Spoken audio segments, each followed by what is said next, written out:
Before we begin, this isn't about blame or pointing fingers. It's about understanding what shaped you and choosing what you carry forward. This is a man-to-man conversation a lot of young men never had. Not with their father, not with a mentor. And definitely not between Fortnite, Minecraft, Call of Duty, or pickup games at the basketball court. It's the same feeling you recognize in your friends, the kind everybody carries, the kind nobody wants to admit first. It's the conversation about loving your parents and still being disappointed by some of the choices they made. You can love them and still be hurt. Both can be true. And then, when another man or woman entered your home, things changed. Not all at once, not always with drama, but you felt it. The energy shifted, the authority shifted, the attention shifted. You weren't asked how you felt. You weren't told what your role was now. You were expected to adjust, so you did. Before we go any further, hear this. None of this was your fault, and none of it has to define your future. If your parent loved you, but chose the wrong partner, or chose a relationship over you, that pain does not just disappear. Ignored, it turns into anger. Denied, it becomes resentment. Unspoken, it follows you into adulthood, into how you trust, into how you love, into how you see yourself. Here is the line that matters. You are not responsible for your parents' choices, but you are responsible for who you become because of them. My goal here is not to reopen wounds. It is to help you release them, to forgive where you can, to name what was real, and to become the man you are meant to be. Let's be clear. This is man to man, not to shame parents, not to place blame. Life unfolds for many reasons at the same time. I'm certain your parents loved you. That truth can exist alongside your experience. Love doesn't erase perception, and perception shapes a child. What you felt mattered, even if it came from confusion, even if no one explained it well, even if nobody meant harm. A side note, if you are a man who stepped away from your child because the relationship became difficult, communication broke down, or responsibility felt overwhelming, this is your moment to pause. Do not hide behind distance. Not as an excuse. Whatever happened between you and the mother was never meant for the child to carry. Your son did not choose the circumstances, he only lived inside them. Avoidance may have felt easier at the time, but it does not heal anything. Find a way to speak to your son. He wants to hear from you. He wants to know who you are. He wants to understand where you stood, even now, even after time has passed. What he wants most is acknowledgement, not small talk, not jokes, not pretending time didn't matter. He needs to hear it plainly. I left. That hurt you. I own that. No blaming the mother. No blaming stress, age, or circumstances. Reasons are not responsibility. He's looking for patience. He doesn't owe immediate access. Trust is rebuilt slowly, or not at all. He's looking for consistency over conversation. Words don't repair abandonment. Repeated presence does. He's looking for respect for boundaries. If he isn't ready, that must be honored. Pressure only proves nothing has changed. And young men need to hear this too. You are allowed to listen. You are allowed to protect yourself. You are allowed to decide the pace. Reconnection is not forgiveness. Forgiveness is not trust, and trust is not automatic. Men eventually have to face what they help create. Growth starts there. Now, back to you. The son. Understand this. You can love your parent deeply and still be affected if a relationship comes before you and the mom. You can respect the man, be grateful for what they did right, and still carry scars. That doesn't make you disloyal, it makes you honest. Many parents loved their children fiercely and still chose the wrong partner, not because they were evil, because they were human, lonely, hopeful, and sometimes really bad at choosing well. You paid the price for decisions you didn't vote on. Some parents became focused on the partner's comfort, the partner's mood, the partner's ego. What you felt was real. If you were told to be understanding, which really meant don't mess this up for us. If you were expected to be mature before you were old enough to vote, drive, or complain. If peace in the house depended on someone else having a good day, and you learned to read moods like a weather app. That wasn't character building. That was survival. And survival habits don't clock out when you grow up.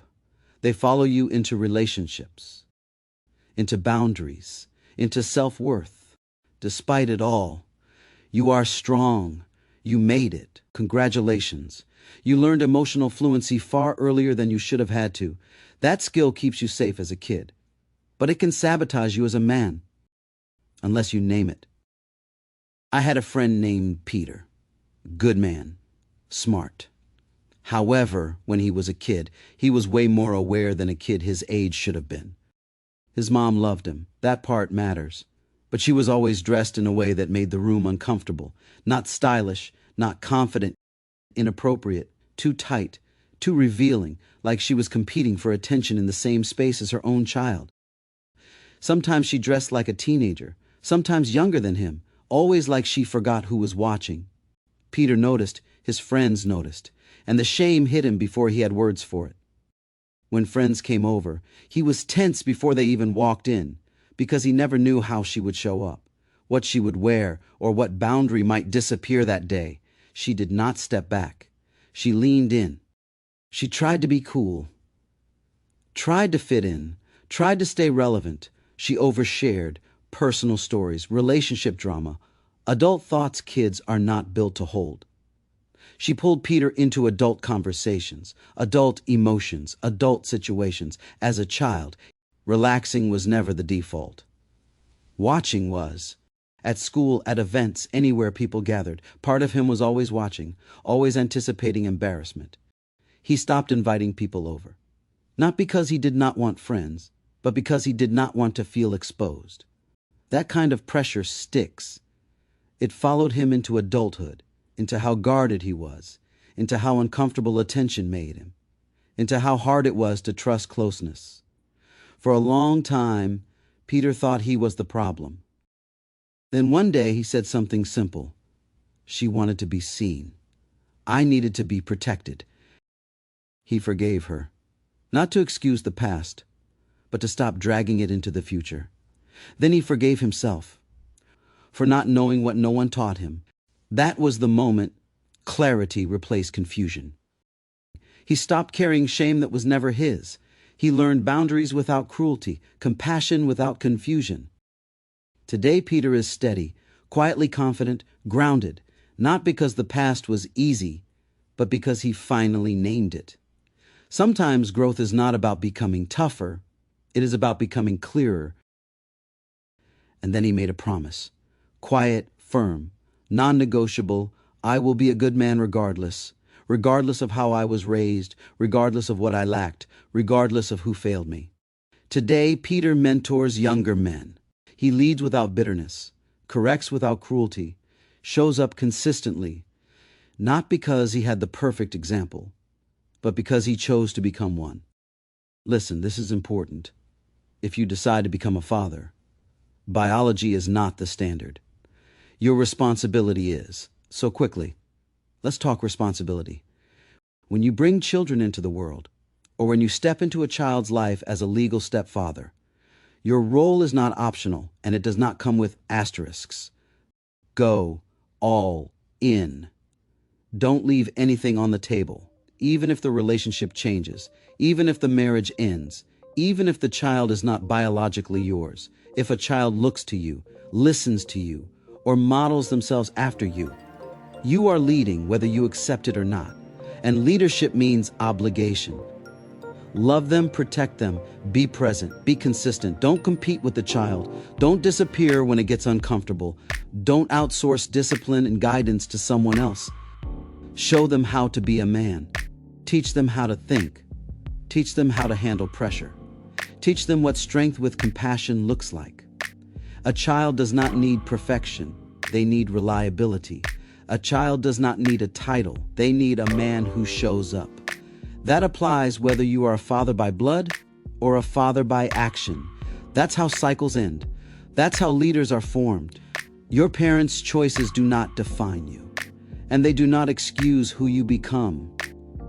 Listen to me. I have faith in you, not because your past was easy, it was not, but because now you understand it. You see where the pain came from. You know what was never yours to carry, and you know how to move forward. Growth will not always be easy, but it will be necessary if you want to become a strong man and a leader. You do not have to rush. You do not have to perform. You have to commit to choosing differently, even when it is uncomfortable. Every time you choose peace over chaos, clarity over anger, responsibility over resentment, you are building something solid. You are not guessing anymore. You are moving with purpose. I believe in the man you are becoming because now you know the path. Manhood begins when a man says, I see where this came from, and it ends with me. This is the right perspective.